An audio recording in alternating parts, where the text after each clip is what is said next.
오늘 하나님께서 저에게 주신 말씀은 요한계시록 3장 20절 말씀입니다. 우리 자리에서 함께 일어나셔서 한 절의 말씀, 요한계시록 3장 20절 말씀 함께 합독함으로 받겠습니다. 함께 읽겠습니다.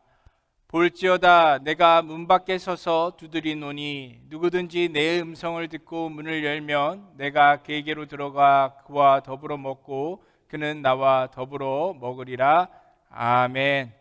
이 말씀은 하나님께서 저희에게 주시는 말씀입니다. 자리에 앉으셔서 좋습니다. 18주 동안 저희가 슬기로운 교회 생활이라는 제목을 가지고 시리즈 설교를 함께 그 여정을 걸어가고 있습니다. 첫 번째 주에 우리는 예배에 대해서 새롭게 발견하고 또 바라보게 되었고요. 오늘 그리고 두 번째 주 우리는 기도에 대해서 함께 하나님 말씀을 깨달아 보고자 합니다. 저의 첫 기도의 경험을 생각해 보면 지금으로부터 22년 전 이맘때였던 것 같습니다. 성경을 읽다가 하나님을 알게 되었지만, 느끼게 되었지만 도저히 다른 이들이 하는 것처럼 그렇게 하나님을 아버지라 부르면서 기도할 수는 없었습니다. 그러던 5월의 어느 밤에 저는 잠을 이루지 못해서 밤새 뒤척이다가 밖으로 나가게 되었습니다. 인적이 없는 조용한 곳에 홀로 앉아 저도 모르게 손을 모았습니다. 왠지 하는 마음에 제 마음의 의지를 담아 하나님을 불러보았더니 그 다음에 제 입에서 놀라운 말이 뒤이었습니다. 아버지. 제 입이 하나님을 아버지라 부르는 순간 저는 그제서야 하나님께서 저를 지으신 아버지라는 사실을 깨달을 수 있었습니다. 그리고 그 순간 하나님께서 제 안에 폭포수처럼, 정말 폭포수처럼 쏟아져서 저의 안에 들어오시는 것을 저는 느낄 수 있었습니다. 정말 이제 감당할 수 없는 그 강력함이 제 안으로 밀고 들어오고 있었습니다. 제 입에서는 끝도 없이 기도가 쥐어 짜지듯이 쏟아져 나오기 시작했습니다. 기도는 너무나 단순한 한 문장이었습니다.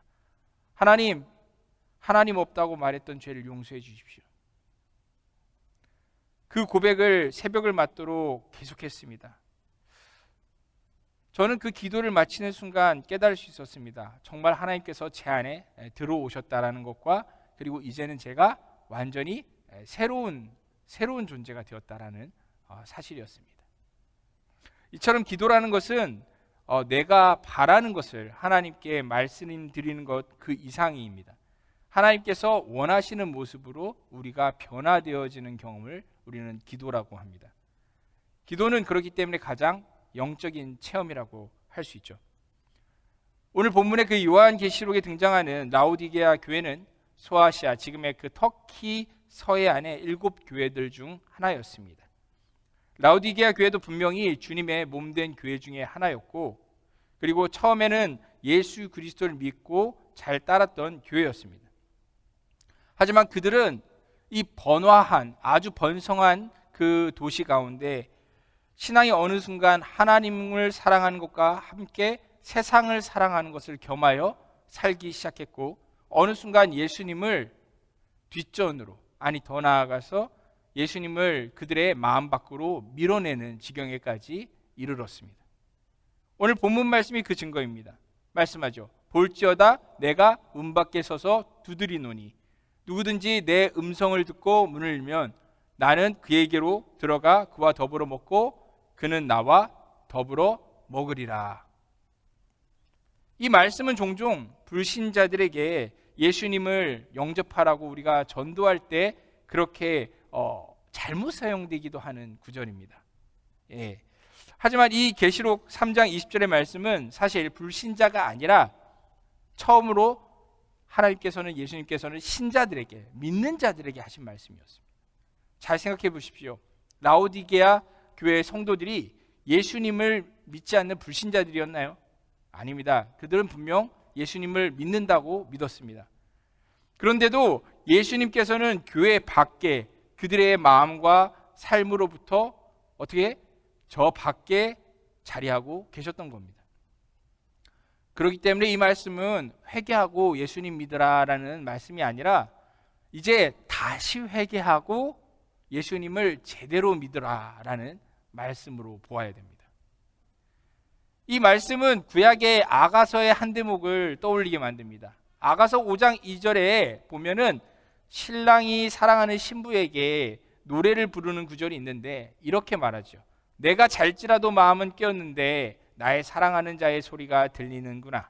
문을 두드려 이르기를 나의 누이, 나의 사랑, 나의 비둘기, 나의 완전한 자야 문을 열어다오. 내 머리에는 이슬이, 내 머리털에는 밤이슬이 가득하였다 하는구나. 어떻습니까? 예수님께서는 이 아름다운 노래의 그 한 소절처럼 본래는 그리스도의 신부로 불림받은 이 라우디아 교회에게 말씀하고 계시는 겁니다. 문을 열어달라고. 문을 열어달라고. 그 신랑의 사랑을 잊어버리고 그분을 계속 문전박대하고 있는, 그리고 자신의 그 삶에만 골몰하고 있는 모든 그리스도인에게도 예수님께서는 지금도 동일한 말씀을 하고 계십니다. 나의 사랑하는 자야, 내가 너의 안에 들어갈 수 있도록 너의 문을 열어다오. 그렇게 문 두드리고 계십니다. 그렇기 때문에 어떤 그리스도인이 하나님께 기도를 하기 시작했다라는 것은요, 문 밖에서 자신의 마음의 문을 두드리는 예수님의 음성을 느꼈다라는 의미입니다. 예수님의 부르심에 반응하는 것이 기도입니다. 저의 경험을 짧게 나누었는데 기억해 보십시오. 우리는 하나님께 기도할 때 사실 맨 처음 무엇을 기도해야 되는지도 제대로 모르고 기도를 시작하곤 합니다. 주님께서 내 삶에 들어오셔서 정말로 무엇을 하실지 우리는 감히 상상조차 못하지만 하나님께 우리 나름대로 이것을 달라 저것을 달라 하나님께 기도하기 시작하죠. 사실 그것이 제대로 된 간구인지 하나님 보시기에는 어떤 응답으로 돌아올지는 우리는 모르지만 그렇게 우리는 기도를 시작합니다. 너무나 당연한 이유입니다. 이사야 65장 24절은 말씀하죠. 그들이 부르기 전에 내가 응답하겠고 그들이 말을 마치기 전에 내가 들을 것이며. 우리가 생각하기에는 나 자신이 기도하고 있다 생각하지만 실상 우리의 기도는 예수님의 그 문 두드리심에 대한 반응이고요.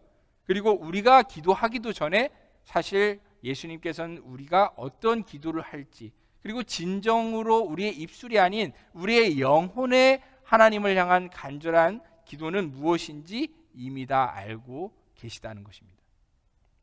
즉 입술에서 나오는 말소리만이 기도가 아닙니다. 기도는 정말 하나님을 향한 우리 영혼의 반응인 것입니다. 모든 기도는 그렇기 때문에 하나님으로부터 와서 하나님께로 돌아가는 것이고요. 그렇기 때문에 기도는 정말 영적인 것, 하늘의 것이라고 말할 수 있습니다.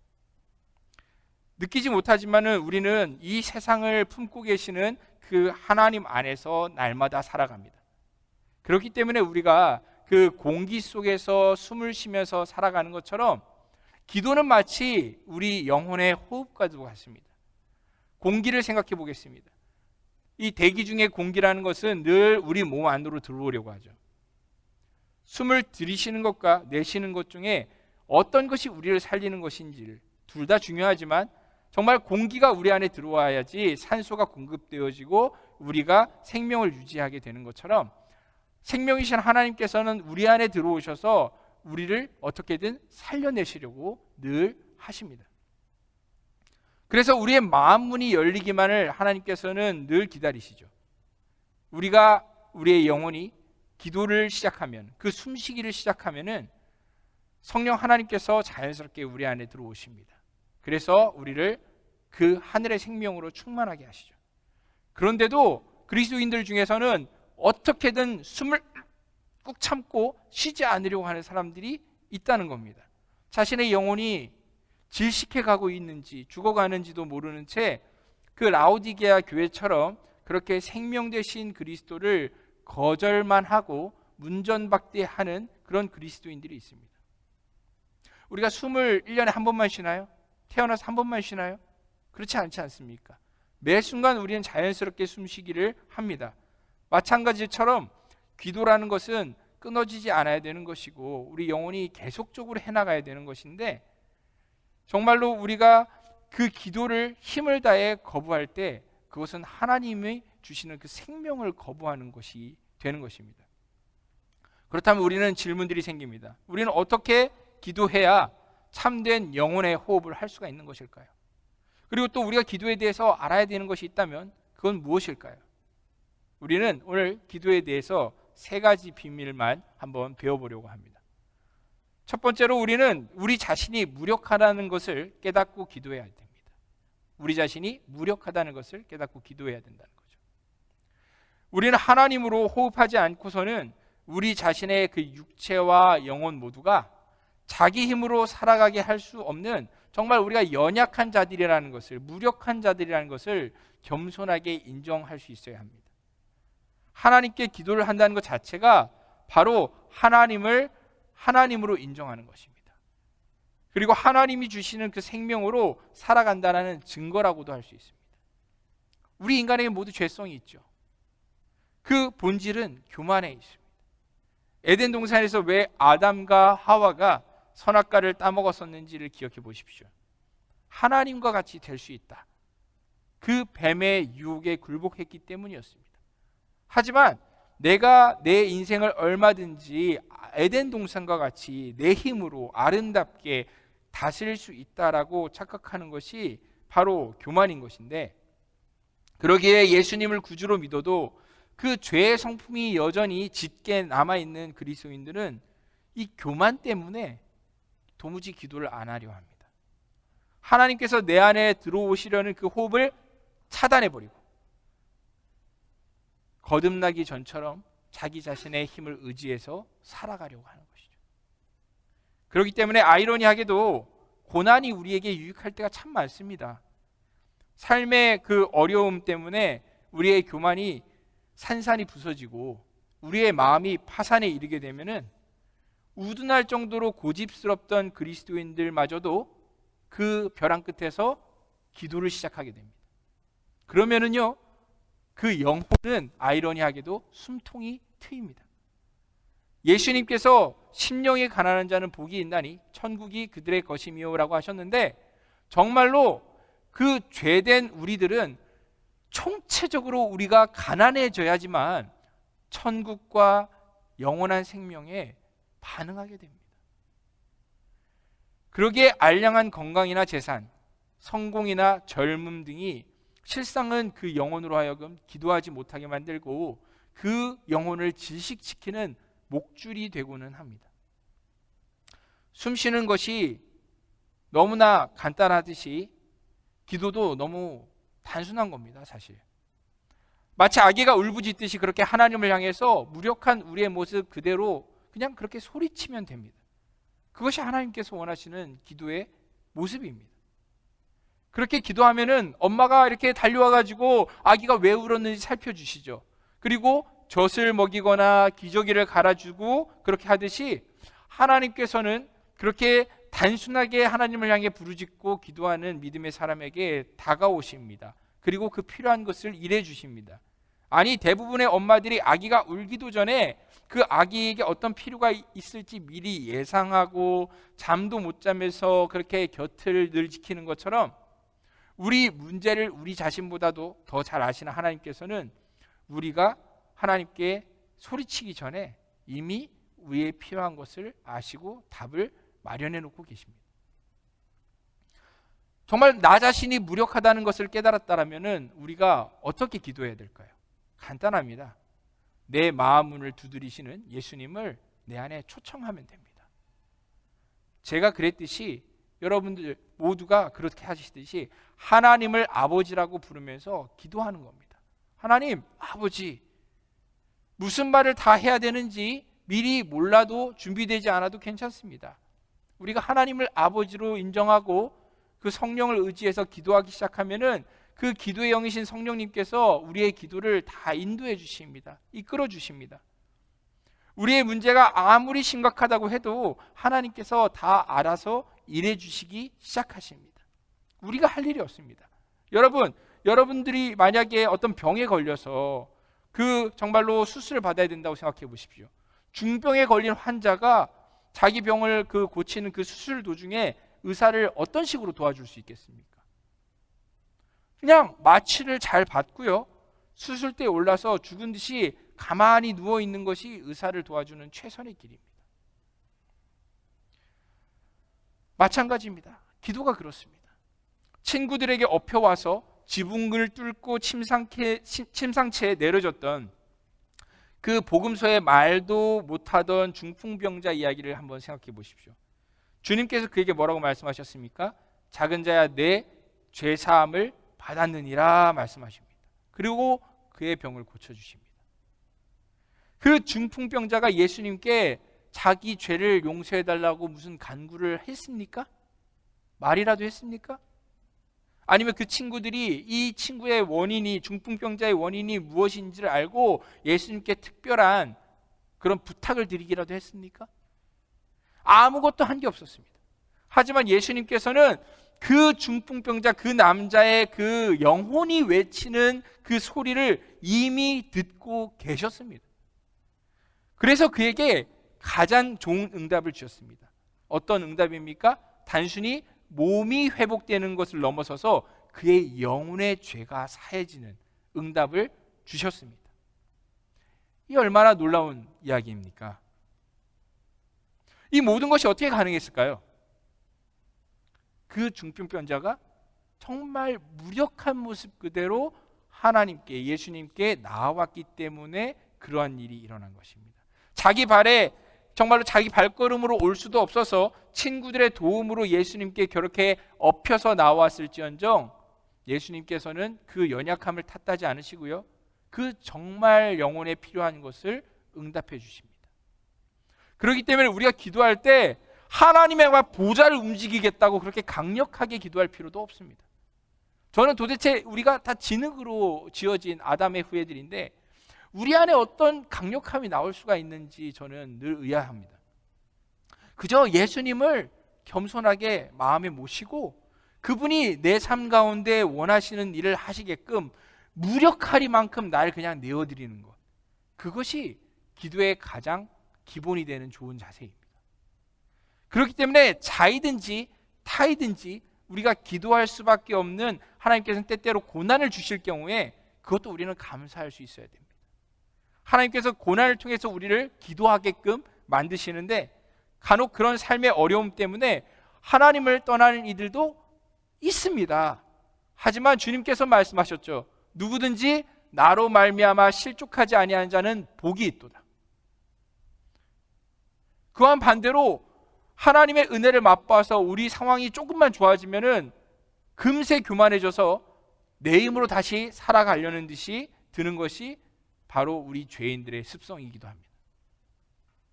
하지만 그럴 때는 우린 더욱 예수님의 음성을 귀 기울여야 하죠. 나는 포도나무요 너희는 가지라. 그가 내 안에 내가 그 안에 거하면 사람이 열매를 많이 맺나니 나를 떠나선 너희가 아무것도 할 수 없습니다. 그렇습니다. 예수님 말씀하셨어요. 예수님 말씀하셨죠. 너희가 아무것도 할 수 없다. 우리는 스스로 아무것도 할 수 없는 무력한 존재들입니다. 그렇기 때문에 다시 말씀드립니다. 우리는 기도로 우리의 마음문을 열고 예수님을 우리 가운데 모셔야 합니다. 두 번째로 우리는 기도할 때 믿음으로 기도해야 합니다. 믿음으로 기도한다고요? 너무나 뻔한 이야기 아닌가요? 하지만 히브리서 11장 6절은 말씀합니다. 믿음이 없이는 하나님을 기쁘시게 하지 못하나니. 만일 누군가가 아무리 열심히 기도를 하는데도 믿음이 없이 기도를 한다면 그것은 오히려 예수님을 초청하는 것이 아니라 내 밖으로, 문 밖으로 밀어내는 행동을 하는 것과 다를 바 없습니다. 사랑하는 여러분, 예수님께서 이방인이었던 백부장에게 뭐라고 말씀하셨는지 기억하시나요? 내 믿은 대로 될지어다라고 말씀하셨습니다. 사실 기도를 할 수 있다는 것 자체가 믿음이 있다는 증거겠죠. 삼위일체 하나님을 믿지를 않는데 어떻게 기도를 시작할 수나 있겠습니까? 다시 말하자면 믿음이라는 것은 문을 열고 예수님을 우리 삶에 초청하는 것입니다. 더 정확하게 말하면은 사실 예수님께서요, 이 자격 없는 죄인을 십자가에 못 박히신 그 두 손으로 활짝 펴서 안아서 우리를 영접해 주시는 것이 믿음의 본질이라고 할 수 있겠죠. 그것은 마치 우리가 예배를 보는 것이 아니라 우리가 드리는 예배를 하나님께서 보시고 감상을 하시고 우리의 예배를 받으시는 것과도 동일한 것입니다.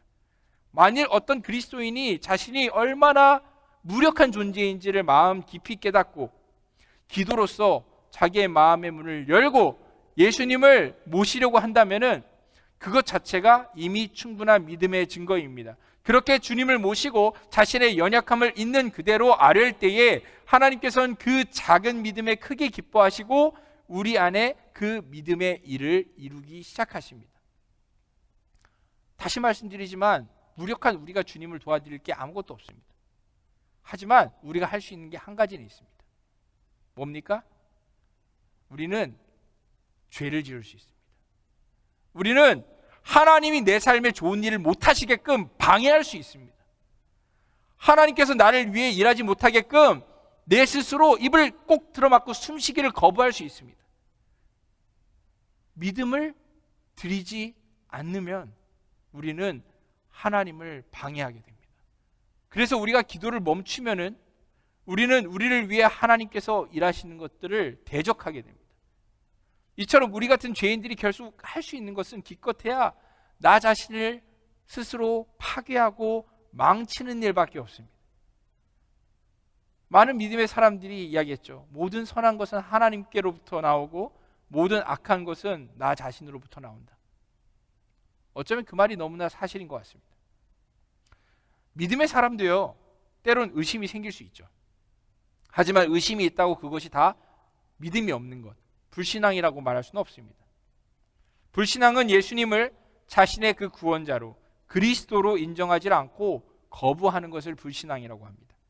반면에 의심이라는 것은 신앙 가운데 생겨나는 우리 마음의 괴로움과 고통을 말합니다.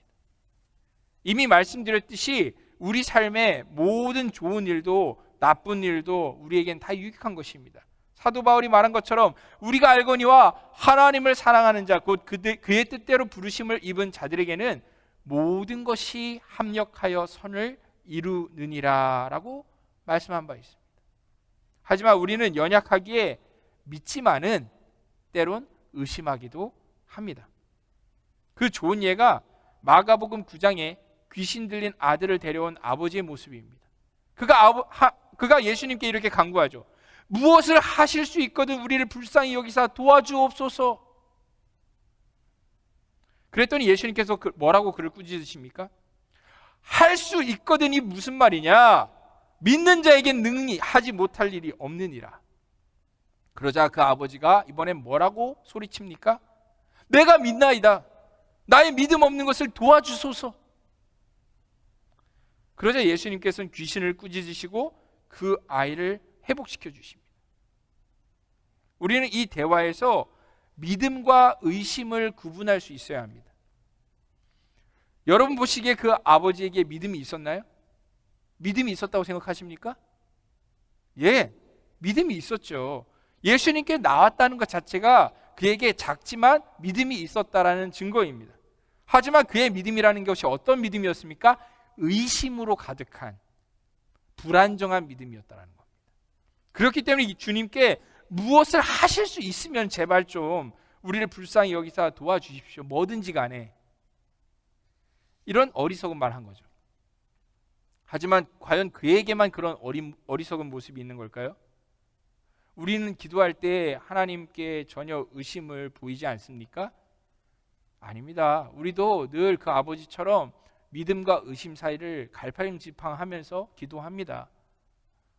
하지만 염려하지 마십시오. 주님께서는 우리 머리카락까지도 다 세신 바 되신 분이십니다. 당연히 우리가 그렇게 의심 많고 연약하다라는 것도 예수님은 다 아십니다. 혹시 여러분들 중에 의심 많은 자기 모습 때문에 정말 믿음 적은 저희 자신의 모습 때문에 실망해서 아예 기도하는 것 자체를 지레 포기하는 분들이 계십니까? 걱정 마십시오. 괜찮습니다. 아까도 말씀드렸지만 우리는 어차피 다 진흙 같은 존재들입니다. 우리 믿음이 아직 그 벽돌처럼 단단하지 못하고 그저 그냥 부스러지는 마른 흙덩이 같은 모습이라 할지라도 괜찮습니다. 그럴수록 우리의 무력함을 더욱 그냥 겸손하게 인정하고요. 주님의 강하심을 더욱 바라보면서 믿음을, 작은 믿음이란 믿음을 드리고 기도의 자리로 그냥 나아가면 됩니다. 우리 마음문을 두드리고 계시는 그 주님의 음성을 듣고 반응할 정도의 믿음만 있어도 그것으로 충분합니다. 그 문을 정말로 살짝만 열면은요, 그 의심을 해치고 주님께서 우리 안에 들어와서 먼저 알아서 일해 주시기 시작하십니다. 세 번째로 우리가 기도에 대해서 알아야 될 것은요, 우리는 기도의 영이신 성령님을 의지하고 기도해야 됩니다. 성령님을 의지합니다. 하나님께서 늘 우리가 복되고 풍성한 삶을 살기 원하시죠. 그런데 정말로 그런 삶을 살려면은 우리가 포도나무에 붙은 가지처럼 예수님께 늘 찰싹 붙어 있어야만 합니다. 그래야지만 우리 삶 가운데 좋은 열매가 가득 맺히게 됩니다. 그렇기 때문에 우리는 예배를 통해서 하나님께 하나님이 나의 하나님이시라는 것을 인정해 드리고, 그 다음으로는 기도를 통해서 하나님을 내 삶의 실제적인 주인으로서 영접하여 모셔야만 합니다. 따라서 혹 예배에는 참석은 하지만 하나님께 기도는 전혀 하지 않는 그리스도인이 있다면은, 그런 분은 하나님이 자신의 아버지인 것은 인정을 하지만 그런 살아계신 아버지와는 완전히 관계를 단절한 채 살아가는 그런 모습과도 같은 것입니다. 야고보서 4장 2절은 말하죠. 너희가 얻지 못함은 구하지 아니하기 때문이요. 이 세상의 주인이신 하나님께서 아버지시라고 해도 그 하나님께 아무것도 구하지를 않는데 우리가 어떻게 무언가를 얻을 수가 있겠습니까? 하나님을 아버지라 부르면서 기도할 수 있는 특권이 있는데도 기도하지 않는 이유가 무슨 이유일까요? 저는 그 이유 중 하나가 기도에 대한 오해 때문이라고 생각합니다. 사람들이 기도를 너무 힘든 일로 생각합니다. 고된 일로 생각해요. 많은 그리스도인들이 기도를 어떤 영적인 중노동으로 생각하며 기피하는 것처럼 보입니다. 어쩌면 당연할 수 있습니다. 앞서 말했듯이요, 기도라는 것은 인간이 할 수 있는 가장 어떤 영적인 행위인데, 우리 땅에 속한 육적인 존재가, 육적인 사람이 어떻게 하늘의 일을 다 누릴 수가 있겠습니까? 고린도전서 2장 14절은 말씀하죠. 육에 속한 사람은 하나님의 성령의 일들을 받지 아니하나니 이는 그것들이 그에게는 어리석게 보이며 또 그는 그것들을 알 수도 없나니 그러한 일은 영적으로 분별되기 때문이라. 그러기에 육적인 사람은요, 기도를 싫어할 수밖에 없습니다. 그런 이들에겐 과거 처음 구원받았을 때 그 감격과 기쁨으로 주님과 대화했던 시간들이 그냥 이제는 하나의 추억이 되어버린 지 오래죠. 또 일주일에 한 번 짧은 이 예배 시간에 찾아오는 그 중에서도 짧은 그 기도의 시간마저도 마치 하나님을 향한 의무 방어전처럼 머리를 숙일 뿐입니다. 마치 부모님이 자녀를 사랑하는 마음에 기다리다가 밥은 먹었냐고 물어보는데 짧게 네 대답하고 방문을 쾅 닫고 들어가는 그런 모습과도 같습니다. 관계는 유지하는데요, 아무런 사귐은 없습니다. 왜 그럴까요? 기도를, 하나님과의 이 대화를 그냥 지레 힘든 것으로 생각하기 때문입니다. 이 기도에 대한 오해 때문에 이 육체적인 이기심이 잘못 작동해서 기도를 안 하는 것이 나에게는 더 계산적으로 유익한 일이다라고 착각합니다. 혹시 여러분 중에 아예 이런 오해조차 한 적이 없는 분이 계시다면은, 과거에 하나님을 향해서 울고 웃으면서 그렇게 대화했던 그런 뜨거운 기억조차 없는 분이 계시다라면은, 그런 분은 내가 정말 성령으로 거듭났는지 자체를 먼저 의심해 보셔야 됩니다. 그러니 그런 분들은 믿음을 구하면서 더욱 마음의 문을 활짝 여셔야 됩니다. 그리고 예수님을 열렬히 초청해야 합니다. 제가 이제 기도가 고되다는 오해를 조금 풀어드리고 싶습니다. 여러분 혹시 왼손은 그다음 뭡니까? 거들뿐, 그렇죠? 이 슬램덩크의 이 명대사를 아시는 분이 생각보다 많지 않은 것 같습니다. 왼손은 거들뿐이죠. 예, 이 왼손은 거들뿐이라는 말처럼 우리의 기도는요 그냥 거들뿐입니다. 실제 일하는 건 우리의 기도가 아닙니다. 우리가 일하는 거 하나도 없습니다. 어차피 하나님이 일하십니다. 우리는 그냥 어떻게 하는 겁니까? 기도를 통해 하나님께 아뢰일 뿐입니다. 아무런 우리에게는 부담도 책임도 없습니다. 어차피 기도하려는 믿음 자체도 우리로부터 난 것이 아니고 하나님의 선물이지 않습니까? 그렇기 때문에 우리는 그 믿음 가지고 그냥 하나님께 말하면 됩니다. 의심이 있든지 믿음이 작든지 우리가 그냥 우리의 드릴 말을 하나님께 아뢰면 됩니다. 만일 그런 기도할 믿음조차 없고 힘조차 없다라면 기도의 영이신 그 성령 하나님께 짧게라도, 정말로 짧게라도 SOS, 정말 짧은 기도를 드려보십시오. 그러면은 우리가 기도의 문에 열린 그 자물쇠 하나만 딸깍 풀고서는 쓰러졌을 뿐인데 성령님께서는 미리 문을 열고 들어오셔서 친히 우리를 도와주실 것입니다. 기도할 수 있도록 우리를 격려하고 힘도 주실 겁니다. 저 또한 매일 새벽에 그리고 짬짬이 기도합니다. 제가 사랑하지만 아직도 예수님을 특별히 온전하게 주님으로 믿지를 못하고 있는 제 가족들과 친지들의 이름을 불러서 매일같이 기도하고요. 그리고 무엇보다도 여러분들, 정말 우리 청년부의 여러 얼굴들을 떠올리면서 이름을 정말 하나하나 불러서 매일같이 기도합니다. 매일 반복되는 루틴입니다. 정말로 매일 반복되고요. 그리고 그 중에 어떤 이름들은 20년을 넘게 매일 기도하고 있습니다. 그런데 변화가 너무 더디고 심지어 변화가 없기도 합니다. 그럴 때 제 마음은 어떨까요? 저도 사람인지라 지치는 마음이 들 때가 있습니다. 하지만 늘 다시 한번 되뇌이죠. 뭐라고요? 왼손은 거들 뿐. 제가 하는 게 어차피 없잖아요.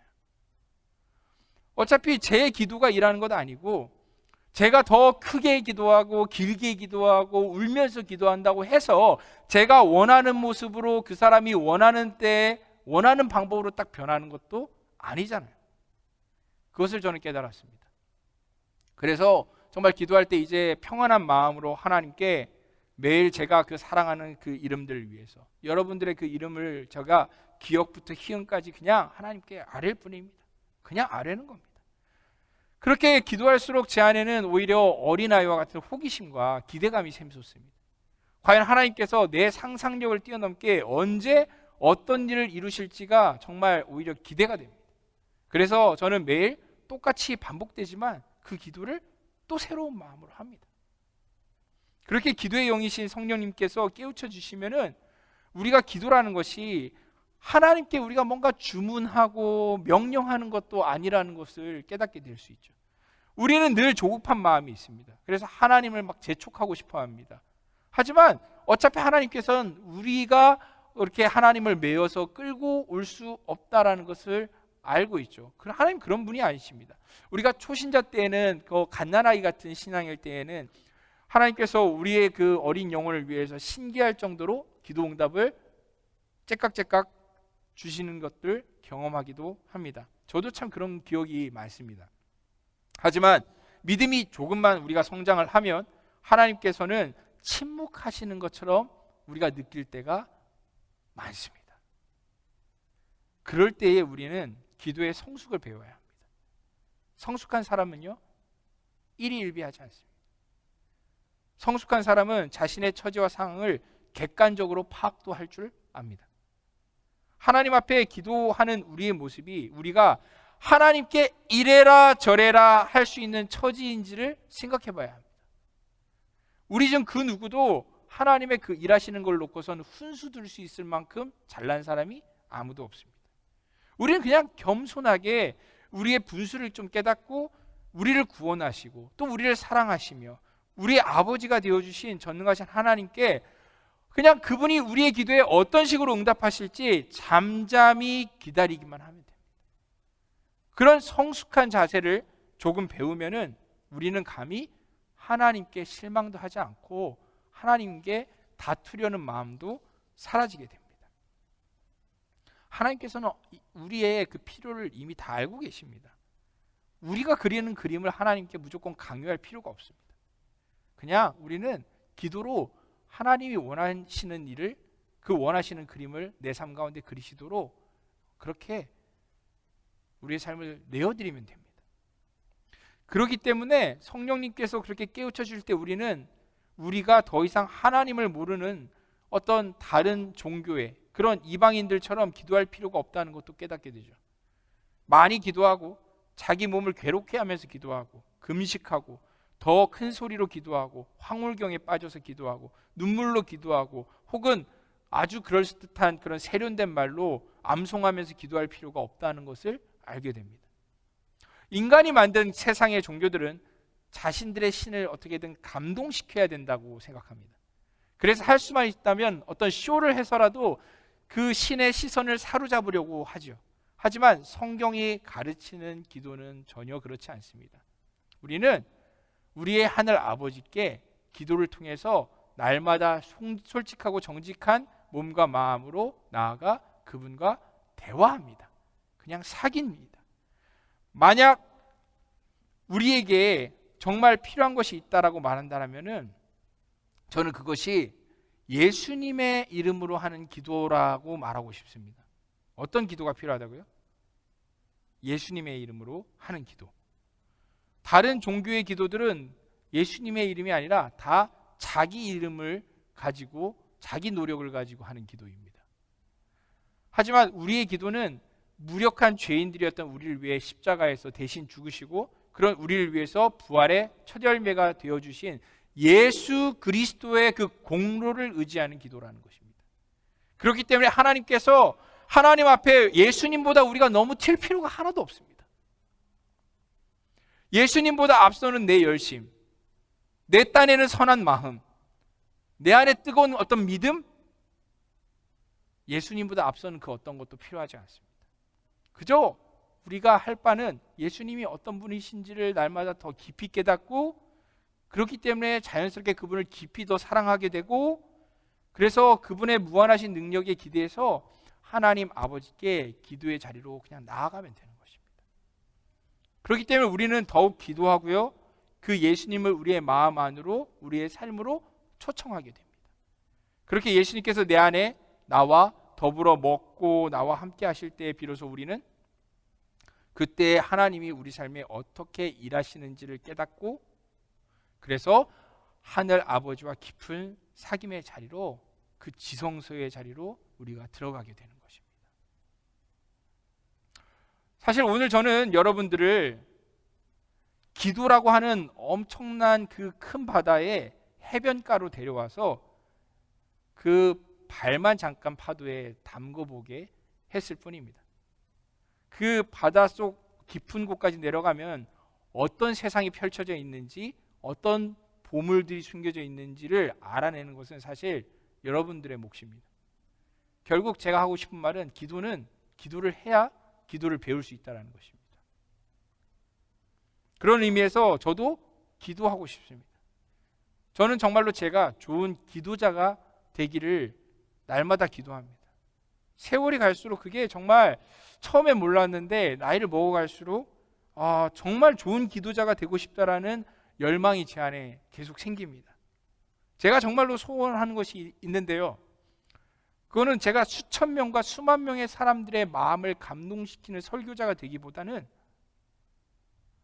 내 앞에 늘 계신 한 분 하나님의 마음을 감동시키는 기도자가 됐으면 좋겠습니다. 그렇기 때문에 그 마음이 있기 때문에 날마다 저는 제 무력함과 제 믿음 적음과 의심 많음을 깨달으면서도 성령님을 의지해서 더욱 기도의 자리로 나갈 수밖에 없습니다. 날마다 마음 문을 활짝 열고 예수님께서 내 삶의 보좌에 앉아서 나를 다스려 주시기를 저는 기도합니다. 그분의 이름을 의지하여 기도할 때 주님께서 저와 함께 하심을 저는 경험합니다. 여러분께도 기도하실 때에 정말 여러분이 기도하실 때에 예수님께서 여러분의 삶 속에 그렇게 함께 해주시기를 늘 저도 축복하고 기도하고 있습니다. 그렇게 여러분들의 마음의 문을 열고 주 예수님을 영접하실 때 여러분들의 삶 가운데 놀라운 일이 분명히 시작될 것입니다.